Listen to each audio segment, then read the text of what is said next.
आप सभी का स्वागत है त्यागी गुरु फिजिक्स क्लासेस में। आइए शुरू करते हैं नेक्स्ट टॉपिक।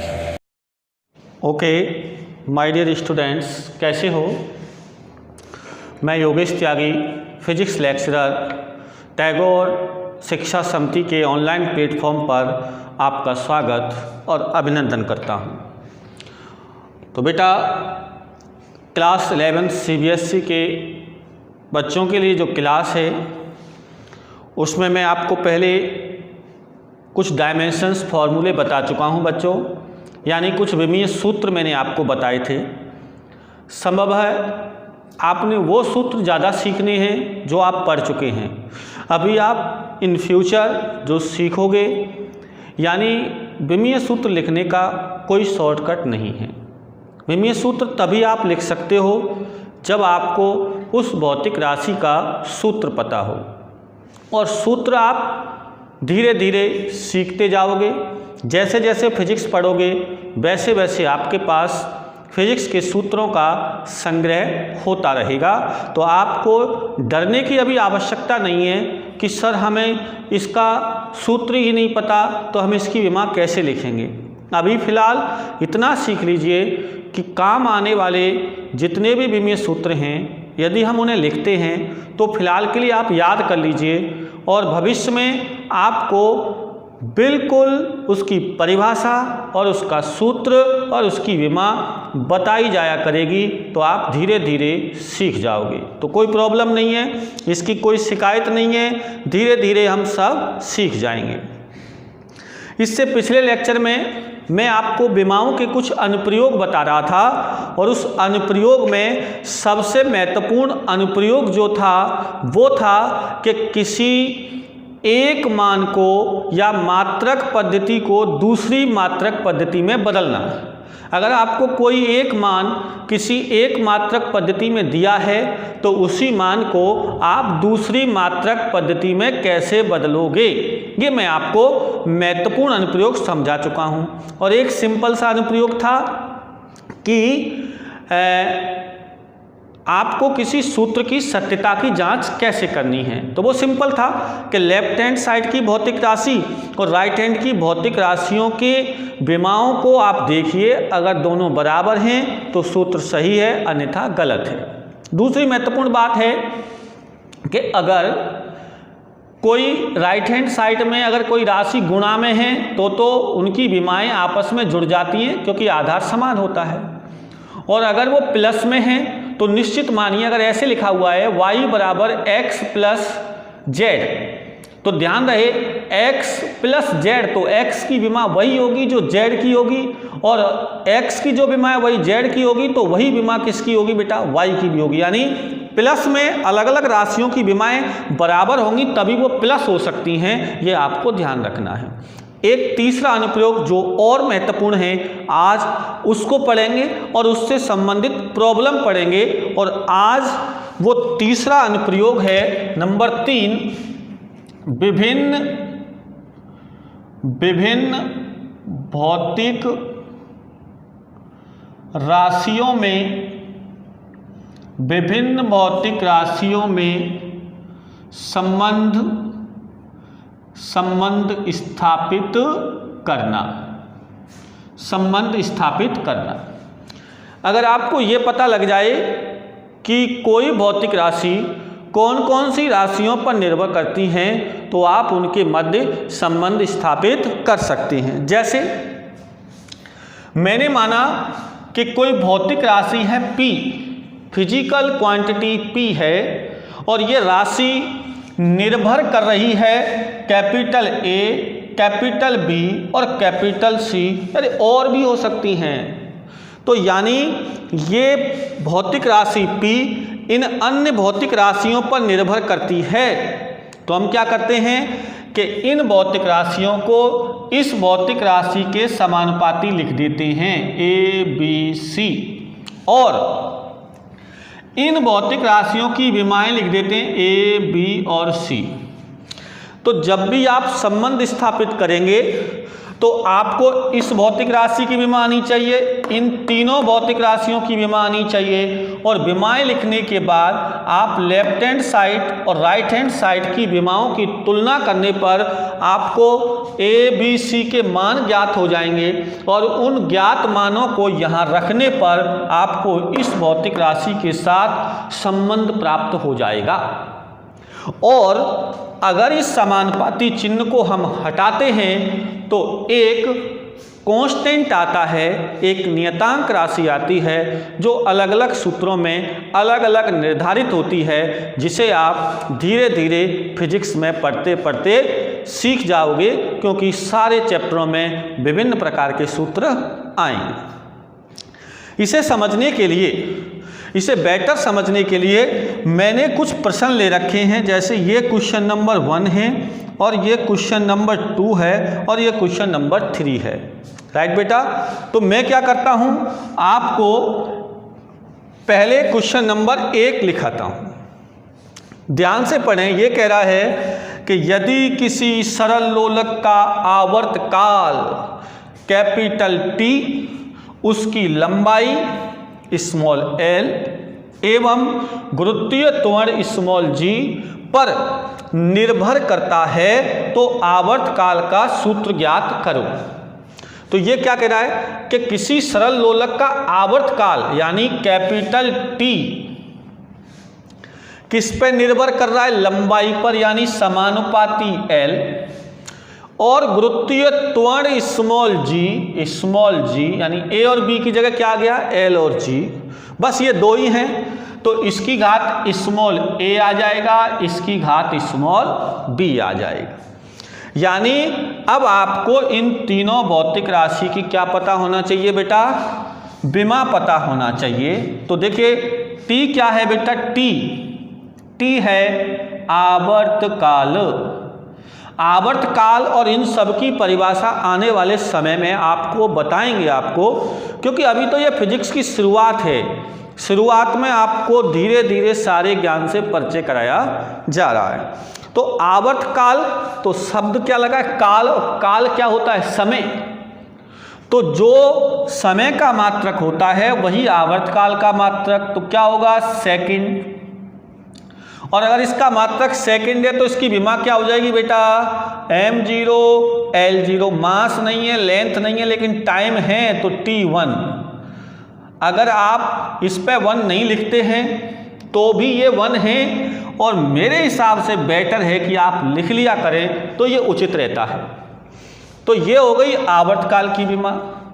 अब बारी किसकी आती है, l क्या है बेटा, l क्या है, लंबाई है, और अगर l लंबाई है तो लंबाई का मात्रक क्या होता है, मीटर, तो इसकी विमा क्या हो जाएगी, m0 l यानी लेंथ 1 और t0, ये हो गई। अब आता है g क्या है बेटा, गुरुत्वीय त्वरण, प्रश्न में कह रहा है गुरुत्वीय त्वरण, तो त्वरण का मात्रक क्या होता है, त्वरण का मात्रक होता है मीटर बटे सेकंड स्क्वायर।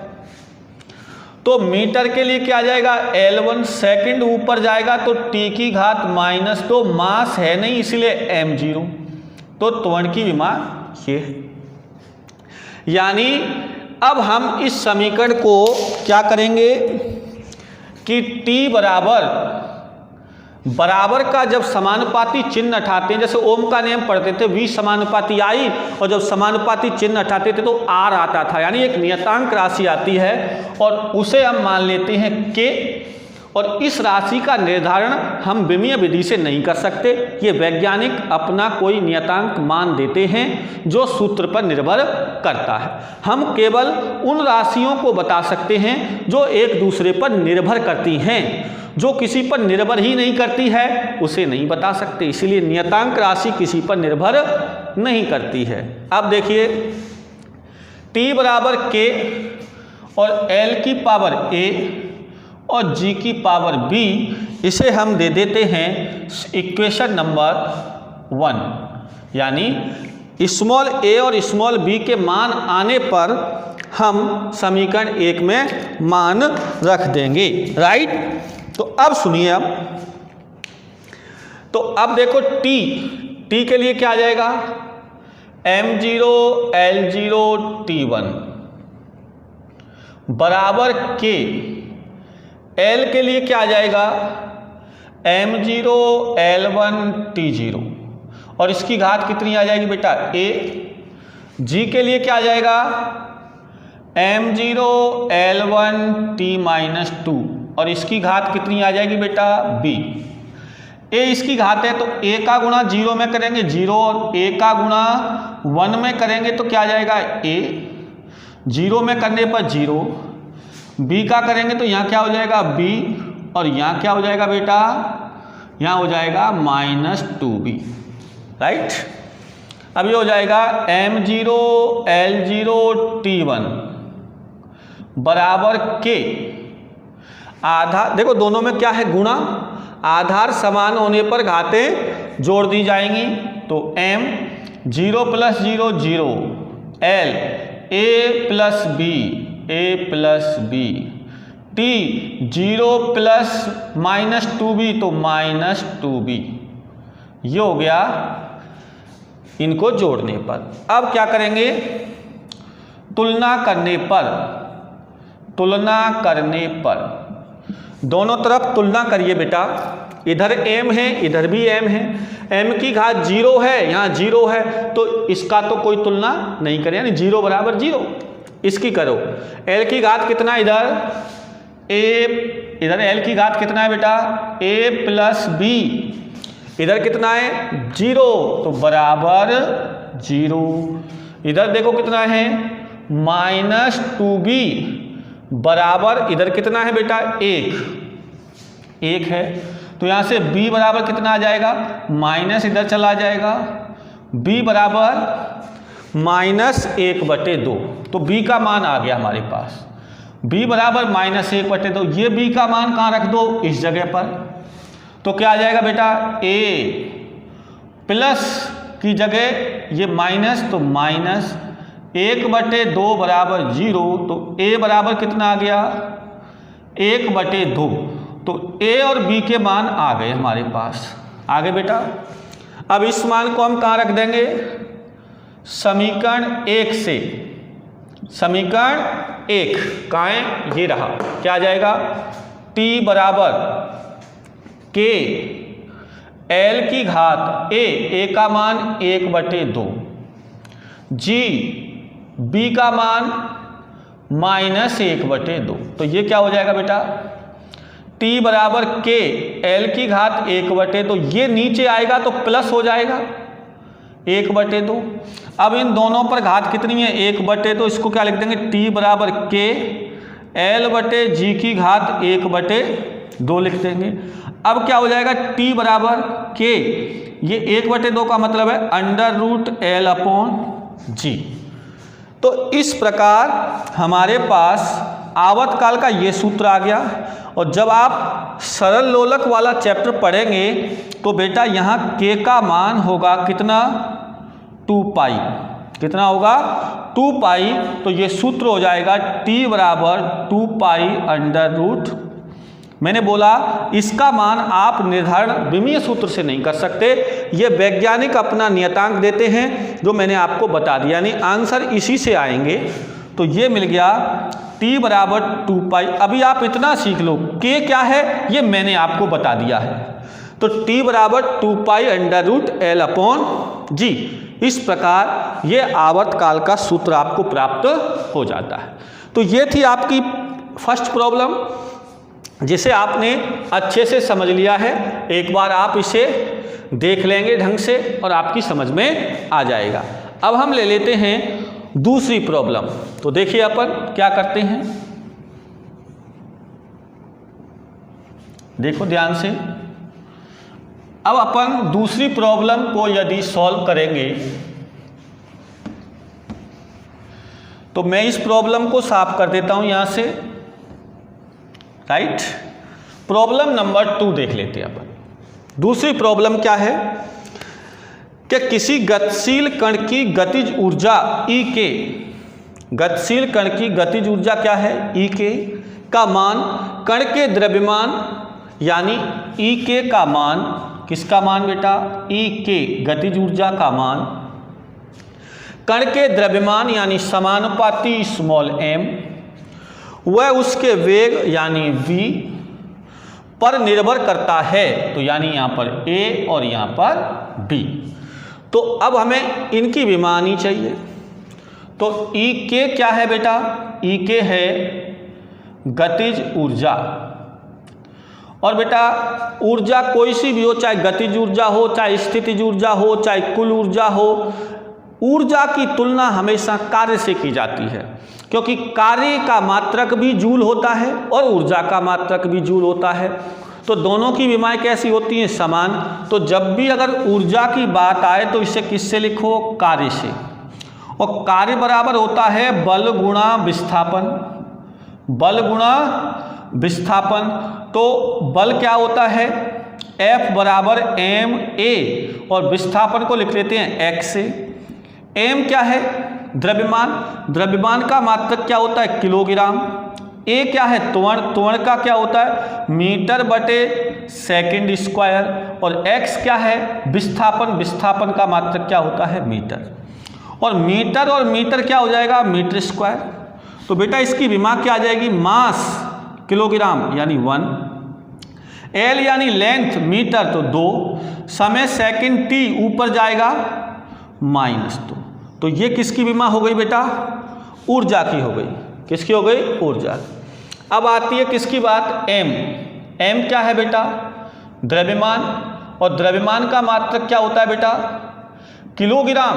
तो इससे क्या लिख देंगे? मास m1 L0 T0, राइट। अब बारी किसकी आती है? v क्या है? वेग। और वेग का मात्रक क्या होता है? मीटर बटे सेकंड। तो इसका विमा क्या हो जाएगी? Mass m0 L metre L1 T-1। ये किसकी हो गई? विमा की। वेग की विमा हो गई। अब आप यहां से इसको क्या लिख देंगे? आप लिख देंगे ई के बराबर समानुपाती चिन्ह हटाएंगे तो के आ जाएगा, m की घात a v की घात b। लिखिए अब ई के, तो ये हो जाएगा m1 L2 T-2 बराबर के m1 L0 T0 और इसकी घात a, वेग m0 L1 T-1 और इसकी घात b, राइट बेटा। अब देखो ये a इधर आएगा तो यहाँ क्या आ जाएगा? a। ये दोनों जीरो हैं तो जीरो ही रहेंगे। ये b यहाँ आएगा तो ये जीरो, यहाँ क्या हो जाएगा? b और यहाँ हो जाएगा -b, राइट बेटा। अब आइए आधार समान होने पर घातें जोड़ दी जाएंगी तो इधर आ जाएगा k। यहाँ देखो m a + 0 a हो जाएगा, l 0 + b b हो जाएगा, t 0 ± b तो यहाँ क्या आ जाएगा? -b। अब क्या करेंगे? इसको हमने क्या दिया? ये तो अपना समीकरण नंबर 1 है। अब क्या करेंगे कि तुलना करने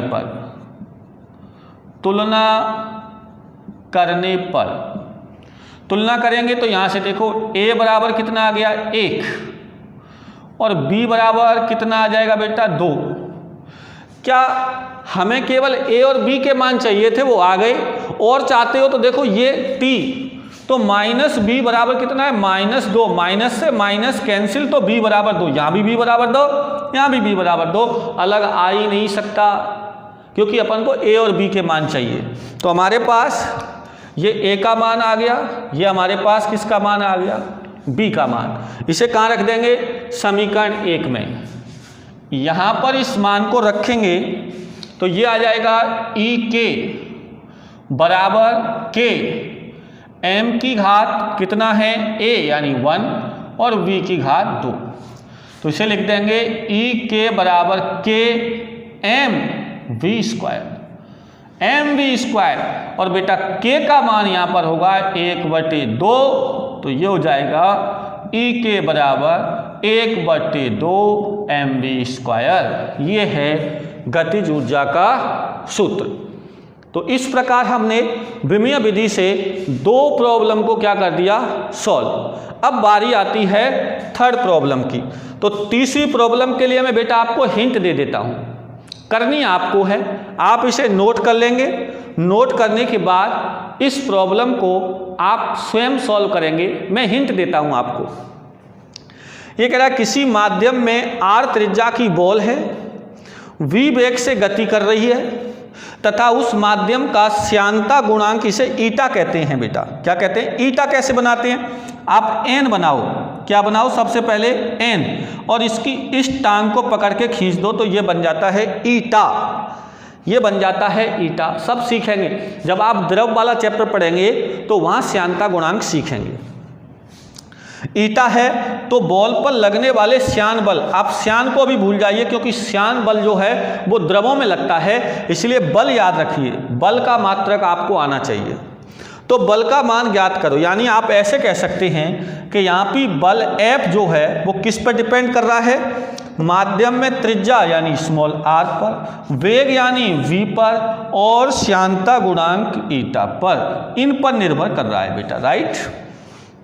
अब सुनना, आपको बल की विमा आनी चाहिए और आती है आपको, F बराबर m है, r क्या है, त्रिज्या यानी मीटर इसका मात्रक है, विमा आपको आ जाएगी। वेग मीटर प्रति सेकंड आपको विमा आ जाएगी। ईटा की नहीं पता है तो बेटा ईटा की विमा लिख लीजिए, यानी श्यानता गुणांक की विमा होती है m1l-1t-1, ये नोट कर लें आप। और आप सोचें कैसे आई, ये सब सिखा देंगे जब आपको ईटा का सूत्र पढ़ाएंगे द्रवों वाले चैप्टर में। अभी आप इतना लिख लीजिए m1l-1t-1, ये ईटा की विमा है, राइट बेटा।